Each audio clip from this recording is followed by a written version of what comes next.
ഇന്നത്തെ വ്ളോഗ് പെരുന്നാൾ ടൈം എടുത്തതാട്ടാ. പെരുന്നാളിൻ്റെ അന്ന് കുറച്ച് സൈഡായതുകൊണ്ട് തന്നെ കുറേ ദിവസം പിടിച്ചു ഒന്ന് റെഡിയായി എടുക്കാനായിട്ട്. അപ്പം നോമ്പിൻ്റെ തലേന്ന് അഥവാ ശനിയാഴ്ചയാണ് ഡ്രസ്സൊക്കെ എടുക്കാൻ പോയത്. അപ്പോൾ ഞാനും ഹൈമിനും ഫസ്റ്റേ പോയി. ഉപ്പയും മോളും ചെറിയ മോനും പിന്നെയാണ് കേട്ടോ വന്നത്. അപ്പോൾ പെണ്ണുങ്ങന്മാരെ പറയുന്ന ഇവർ എത്ര ടൈം എടുത്തിട്ടാണെന്ന് അറിയാം ഡ്രസ്സ് എടുത്തത്. അതിൻ്റെ ഇടയ്ക്ക് ഞാൻ ട്രെയിനൊക്കെ പോകുന്നത് ഇങ്ങനെ നോക്കി. പാപ്പിൻശ്ശേരിയാണ് കേട്ടോ പോയത്, നൂറയിൽ. അപ്പോൾ അതൊക്കെ കഴിഞ്ഞ് രാത്രിയായി തിരിച്ചു വരുമ്പം അങ്ങനെ ഇക്ക പോയതിന് ശേഷം ഇക്ക ചെറിയ മോനെയും കൂട്ടി പോയ ശേഷം ഞാൻ ചെറിയൊരു കടയിൽ കയറി കുറച്ച് സാധനങ്ങളൊക്കെ വാങ്ങി അങ്ങനെ വീട്ടിലെത്തി. പിന്നെ ഞാൻ ഈ വ്ളോഗ് ചെയ്യുന്നത് പെരുന്നാളിൻ്റെ അറഫയുടെ നോമ്പ് തുറന്നതിന് ശേഷമാണ് കേട്ടോ. പുട്ടാണ് ഉണ്ടാക്കുന്നത്, അതുപോലെ തന്നെ കരൾ കറിയുമാണ് ഉണ്ടാക്കുന്നത്. അപ്പോൾ കുരുമുളക് പൊടി തീർന്നിട്ടുണ്ട്, അതുപോലെ തന്നെ കുറച്ച് ഗരം മസാല പൊടിക്കാനുണ്ട്. 25 രൂപയുടെ 5 പാക്കറ്റാണ് ഞാൻ വാങ്ങിയിട്ടുള്ളത്. ഇത്രയും ബേ ലീഫിന് ഗരം മസാലയ്ക്ക് ഇത്രയും ബേ ലീഫിൻ്റെ ആവശ്യമില്ല. ഗരം മസാല, ബിരിയാണി മസാല ഒക്കെ ഒന്ന് തന്നെ ഇറച്ചിക്കറിക്കൊക്കെ ഇത് തന്നെ ചേർത്ത് കൊടുക്കുക. അപ്പോൾ ഏലക്കായും അതുപോലെ തന്നെ ഗ്രാമ്പൂ, പട്ട, ജാതിപത്രി അതൊക്കെ കുറച്ച് അധികം ചേർത്ത് കൊടുക്കാനുണ്ട്. അതൊക്കെ ഞാൻ ചേർത്ത് കൊടുത്തിട്ടുണ്ട്. ചെറിയ ജീരകം, വലിയ ജീരകം ചേർത്ത് കൊടുക്കേണ്ട ആവശ്യമില്ല, ചെറിയ ജീരകം ചേർത്ത് കൊടുത്തിട്ടുണ്ട്. കാരണം ഓൾറെഡി കുറച്ച് ഉണ്ടായിരുന്നു. പിന്നെ ജാതിക്കാണ് കേട്ടോ, അത് പൊട്ടിച്ചിട്ടാണ് ചേർത്ത് കൊടുക്കുക. അറിയാത്തവർക്ക് വേണ്ടി ജസ്റ്റ് ഒന്ന് പറഞ്ഞതേ ഉള്ളൂ. അപ്പം ആദ്യം കുറച്ച് ഘനമുള്ള സാധനങ്ങൾ പൊടിച്ചെടുത്തു, അതിനുശേഷം ബാക്കിയെല്ലാം പൊടിച്ചെടുത്തു. ചെറുതായിട്ട് തണുത്തതിന് ശേഷം ബോട്ടിലേക്ക് മാറ്റിയിട്ടുണ്ട്. നന്നായിട്ട് ചൂട് പോയതിന് ശേഷം അടച്ച് വെച്ചാൽ മതി കേട്ടോ, അല്ലെങ്കിൽ പെട്ടെന്ന് കേടായി പോകും. അല്ലെങ്കിൽ ഫ്രിഡ്ജിലെടുത്ത് വെക്കണം. അപ്പോൾ ഞാൻ കുരുമുളക് പൊടിയും അതുപോലെ തന്നെ മല്ലിപ്പൊടിയും മാത്രം ഇട്ടിട്ടാണ് കേട്ടോ കരൾ കറി ഉണ്ടാക്കുന്നത്. അതുപോലെ തന്നെ കുറച്ച് പുളിപ്പിന് വേണ്ടിയിട്ട് ഞാൻ ഇവിടെ ആപ്പിൾ സൈഡർ വിനാഗറും പിന്നെ ഇലയൊക്കെ വെച്ചിട്ട് അപ്പോൾ ഒന്ന് വിസിൽ വരുന്നവരെ മാറ്റി വെച്ചിട്ടുണ്ട്.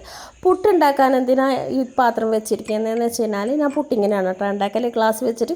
അപ്പം ഇടാൻ നേരത്ത് ഞാൻ കുറച്ചും കൂടി വെള്ളം ഒന്ന് ഇങ്ങനെ ചേർത്ത് കൊടുക്കും, കാരണം ഒന്ന് പ്രസ്സായി നിൽക്കാനായിട്ട്. അപ്പോൾ ഇങ്ങനെ നിറയെ ഇടും, എന്നിട്ടൊന്ന് ഒരു കുഴി പോലെ ആക്കി തേങ്ങ ഇട്ട് അപ്പോഴാണ് ഇങ്ങനെ തട്ടുന്ന സമയം പെട്ടെന്ന് വീഴാനിട്ട് ആ ഒരു റെഡി എടുക്കുന്നത്. അപ്പോൾ ഒരു ട്രിപ്പിൽ തന്നെ പുട്ട് റെഡിയാവും.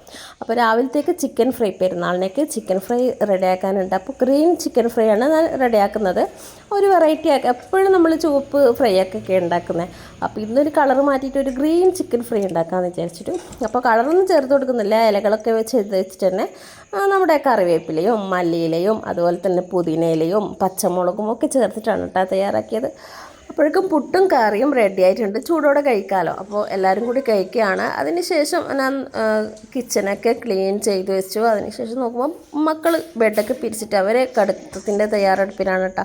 അപ്പോൾ ഇക്കാനെ കാണുന്നില്ല, ഓറ് പുറത്ത് ഇങ്ങനെ എല്ലാം നോക്കിയിരിക്കുകയാണ്. അപ്പോൾ അതൊക്കെ കഴിഞ്ഞ് ഉറങ്ങി എണീറ്റതിന് ശേഷം രാവിലെയാണ് കേട്ടോ എടുക്കുന്നത്.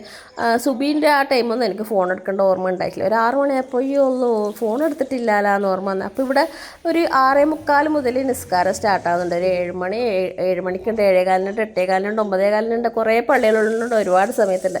അപ്പോൾ ഇവിടെ എല്ലാവരും 7:15 കേട്ടോ നിസ്കാരത്തിന് പോയത്. അപ്പോൾ അവരിറങ്ങിയ പാടെ 7:15 ഉപ്പ നിസ്കാരം കഴിഞ്ഞിട്ട് വീട്ടിലേക്ക് വന്നിട്ടുണ്ട്.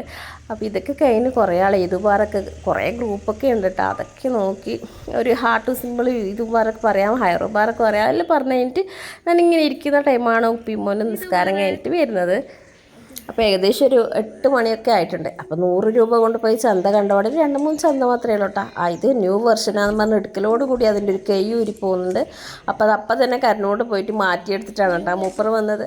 അതിനുശേഷം ഞാൻ മസാലേൻ്റെ പണിയെടുക്കുകയാണ്. പച്ചമുളക് ഒന്ന് അരക്കാൻ എടുക്കുന്നുണ്ട്. ആ സമയമാണ് കേട്ടോ നമ്മുടെ ബോംബെ വീടിൻ്റെ സൗണ്ട് കേട്ടെ. ബോംബെ വീട് ആയിരിക്കുന്നത് എങ്ങനെ നിന്നാന്നൊക്കെ ഞാൻ തിന്നുമ്പം വെച്ചാൽ ചവക്കുമ്പോൾ ചുവപ്പ് എന്നൊക്കെ പറഞ്ഞിട്ട് ഇങ്ങനെ പോകുന്നുണ്ട്. അപ്പോൾ അത് ഞാൻ വാങ്ങി.